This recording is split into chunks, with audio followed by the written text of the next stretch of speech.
প্ৰতিজন ব্যক্তিৰ লগত চিনাকি হ'ব মন গৈছে আজি কৰম পূজাৰ বিশেষ দিনটোত, কিন্তু সময় নাই, সময়ৰ অভাৱ। আপোনালোকক যথেষ্ট গৰম পৰিছে, কষ্ট হৈছে।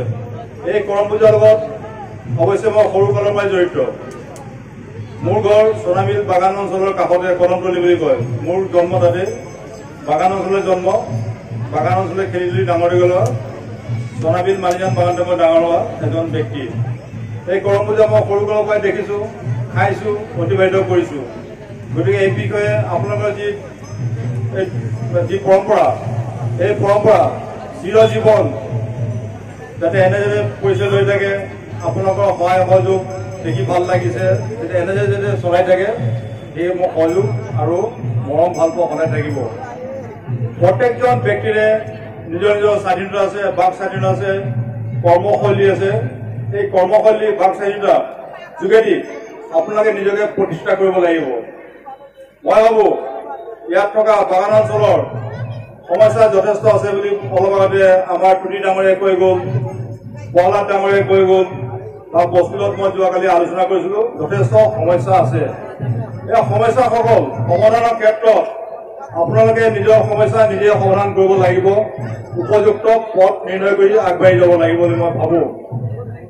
আৰু এই পবিত্ৰ কৰম পূজাৰ দিনা মই ইয়াত উপস্থিত হৈ আপোনালোকক এটাই আবেদন জনাওঁ, যাতে এনেকুৱা উৎসৱ, এনেকুৱা পৰম্পৰা, এনেকুৱা মিলা প্ৰীতি যাতে সকলোৱে চিৰজীৱন এনেকে চলাই থাকে, বৰ্তিত কৰি থাকে। যিহেতু অতি প্ৰয়োজন। বৰ্তমান মিলা প্ৰীতি, মৰম ভাল পোৱা আমাৰ সমাজত কমি আহিছে। কিয় কমিছে? বহুত কাৰণত কমি আহিছে।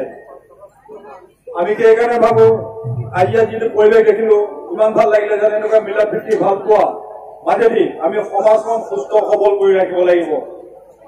সমাজ ব্যৱস্থা সুস্থ সবল নহলে সমাজখন আমি জীয়াই থাকি কোনো লাভ নাই বুলি মই ভাবো। গতিকে আজি মোৰ মহিলা বাইদেউসকল, ভণ্টিসকল, মোৰ মাতৃসকলক জনাওঁ, সমাজখন সুস্থ কৰি ৰখাত অৰিহণা মহিলাসকলে যথেষ্ট বেছি আৰু গুৰুত্বপূৰ্ণ বুলি ভাবো।